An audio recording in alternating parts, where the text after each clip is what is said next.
What's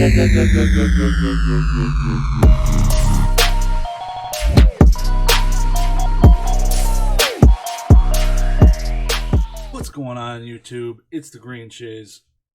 I have a bunch of stuff going on. First, I'm going to jump into some mail stuff, some video games I've recently purchased, and then I'm going to jump into my basically what I'm doing on my vendor series. I'm basically becoming a vendor for the first time, going through my cost and analysis of how and what I'm doing. So we're going to jump right into that, all right? So I recently bought some sealed PlayStation 2 games. One of which I grew up, I did play. I liked it a lot, and it was really cheap. It was like $12. And if you haven't been watching it, it's been climbing. All vintage PlayStation 2, Xbox 360, and before have been climbing in price for sealed copies. So these were just really cheap. I think this game I've never played. It's got the security strip on it. I spent like $7. So I was like, sure, looks mint. Why not? Classic game, classic title. Bought a complete in-box baseball. Not the mintiest thing I've ever seen, but it was $39. Not bad. I think they go for about 60. So this was a local pickup at a video game store here in Michigan, and it was pretty awesome. This game is the game I played growing up. Yep. Also pretty minty. Getaway Black Monday. Security strip, first print. This game was pretty awesome if you never played it. Not free roam like GTA, but definitely like GTA mission vibes. I loved it. So that's it for the mail day. I think that's it. Moving on to the next one. So I'm constantly looking at eBay recent listed items. So I'm trying to go after stuff that's recently posted. People might have underpriced it, similar to what I did for Pokemon for a while.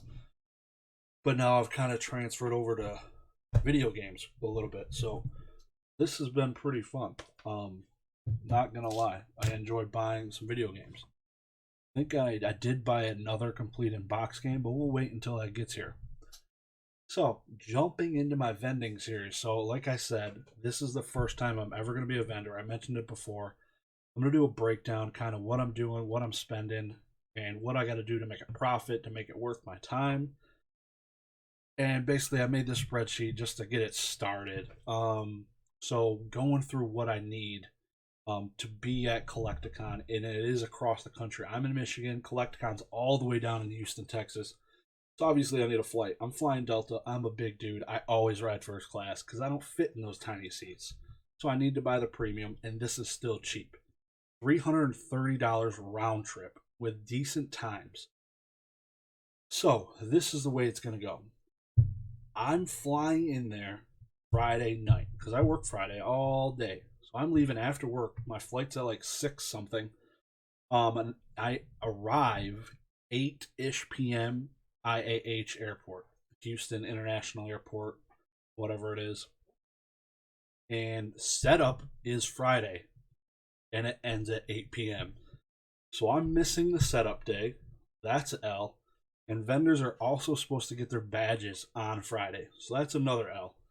So I already had to message Collecticon guys, and I got to meet them at the hotel Friday night to collect my badges, and then we got to show up early Saturday morning to hopefully get this thing set up, or else we're going to be the only table not set up at the start of the show, which would be awesome, let me tell you. Just a blank space sitting there, you know what I mean? But I got it listed up here. So I got the flight and the hotel. Those are paid for. So I'll just mark those green, kind of like a checkbox, right? So those are done, booked, ready to go. So I'll get a total running here in a minute. But I also bought business cards a long time ago, but I'll basically put the price for kind of 500 of them or so. They're cheap. Table runner, man. This thing took me, honestly, like 3 hours at time to nail it down. I had to find the correct size image.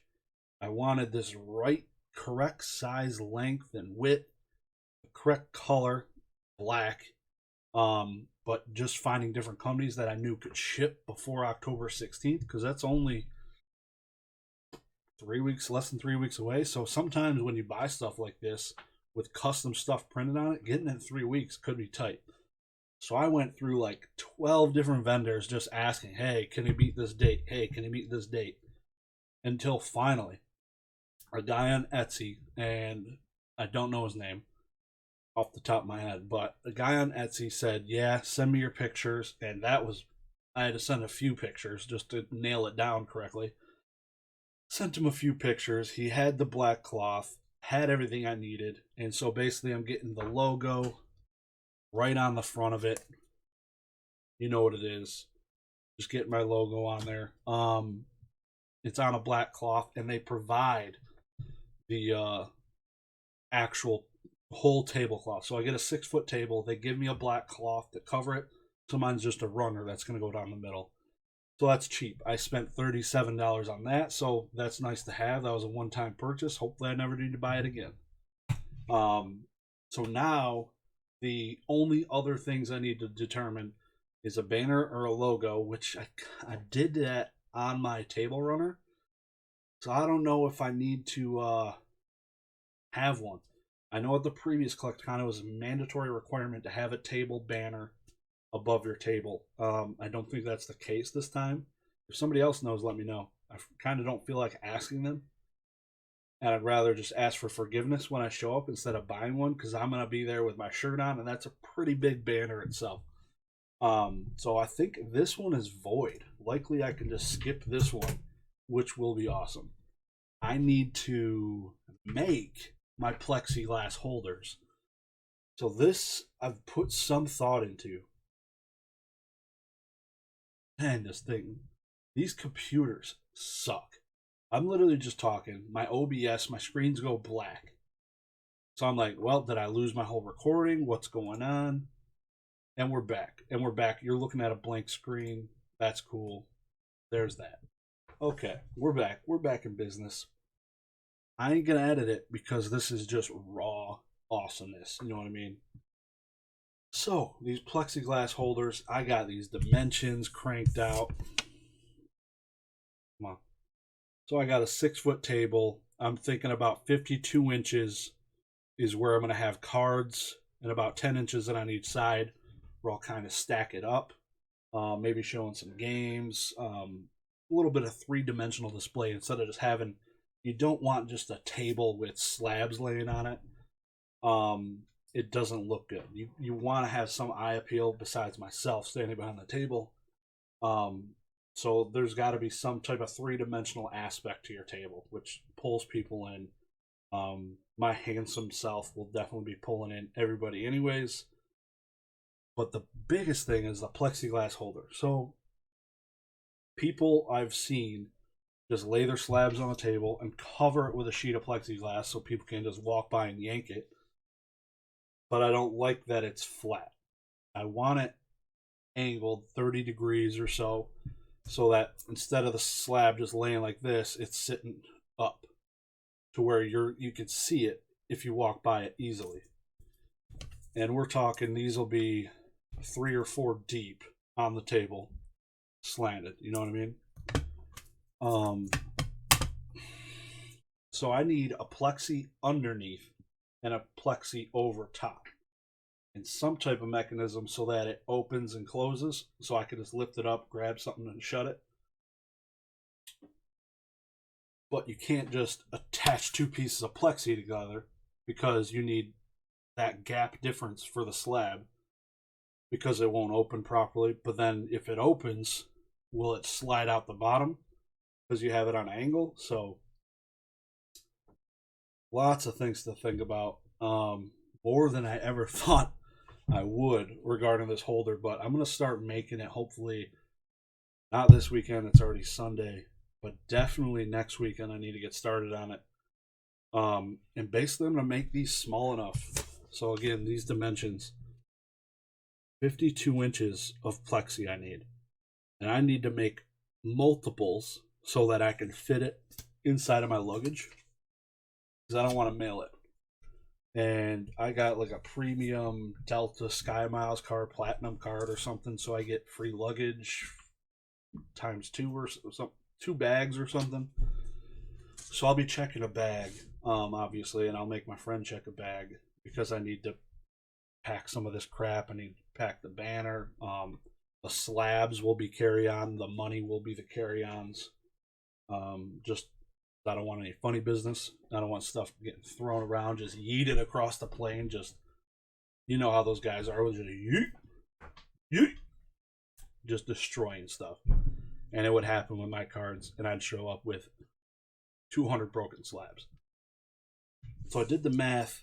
I can hold 16 slabs. So in these dimensions, which is pretty cool, 16 slabs wide and 6 slabs tall in 52 inches. And what is that? What's that come out of? How many slabs can I have on my table? So approximately 96 slabs I can have on my table, not including the other 10 inches on each side. So I'd say, yeah, maybe I got to remove one row. I'm looking at 90 slabs total, just to give myself a little bit more width, accommodate for the extra thickness on the plastic because I didn't check with those. So 90 slabs looking at you on my table is not bad, and then it leaves me a chance to do some risers for some of the games on the sides, maybe some sealed product. I don't know. We'll see how it is. Lots of competition there because every single person selling Pokemon. I look forward more to selling locally at like a sports card show and being the only guy in town with Pokemon slabs. And I'll trade for sports cards because a lot of people have sports cards there, but it'll be higher end stuff. I'm not trading for 10th year Sergei Fedorov with the Ducks or anything like that. You know what I mean? So see how it goes. I think that will be more interesting being the only show in town versus one of 500 vendor booths. I think I got a pretty good placement. Maybe I can show that on here. Collecticon. Let's see if I can find my vendor booth on here and show you where I'm sitting. Boom, boom, boom, boom, boom. Coming up quick. Yeah, that was a bummer not being able to set up on we're out of stock on some of these now, boys. So let me minimize my big head. As you can see, this thing is filling out nicely. I get lied to? I asked I think DFW. I gotta check my instant messages right here.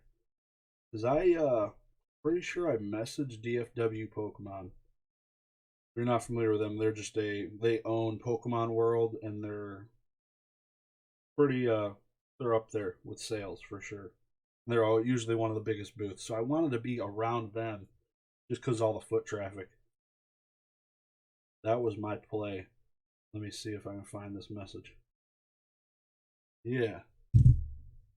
So they told me they're number 19, which is here. But now it's showing PSA submission, so I'm curious if anything changed. But my booth is right here, 12D. Right in the middle, facing like the center aisle. These are the major booths that I'm aware of. You got the performing stage, so we'll have view of the performing stage. Kind of the people that walk through the activity zones, good walkthrough flow. It's pretty interesting stuff. Like I was thinking like maybe a corner spot, but man, I feel like the people that see the corners are the people just chilling by the wall. So lots of thought went into where I wanted this booth, and that's what I came up with. So really looking forward to it. I hopefully meet some of you guys out there. Let me know if you're going. Let's about wrap it up for today. I'm next video will probably be me actually making some of this stuff and going through that with you. So cheaper the better, man. Let's get it. I want to get it. What are we at total? What's our total? We're at 562. If I could do this thing under 650, which likely I can, that would be cool. That's cheap. Cheap. Or else I could buy like those fancy $300 cases with the locking mechanisms, which probably is a smart play. Man, I'm cheap. I like saving money. And I think what I'm going to make is going to do the job. I'm a big guy, so I'm not too worried about some people coming up to me and trying to beat me up or anything. So, see how it goes. That's it. Anyways, I'm out. Peace.